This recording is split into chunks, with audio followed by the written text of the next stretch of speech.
vari muno maMutare, vari muno Manicaland, ibako kuchipinge uko wongoti paMutare panapa wobva waenda paAerodrome, kwire ndege yako mwanasikana kana mwanakomana, bhadhare $85, wasvika muHarare ne30 minutes.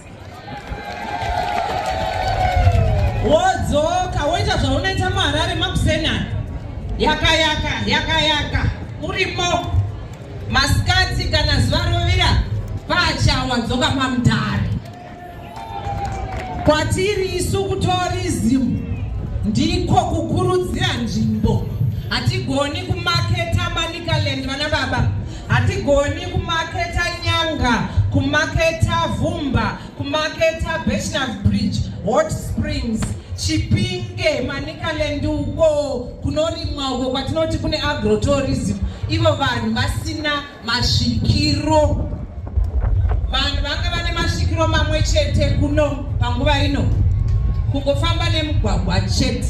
Munhu ari kuVictoria Falls akasvika akafunga kuda kuenda kuTroudbeck Inn anoramba kuti hazvichaiti nekuti kure kusvika, kunoda mazuva maviri kubva kuVic Falls kuzosvika kuChipinge kana kuTroudbeck Inn kana muno maMutare matiri. Iko zvino ndege iyoyi yeZimbabwe inosumuka muno maMutare yopinda muHarare yoenda kuVictoria Falls yodzoka muHarare yodzoka kwaMutare.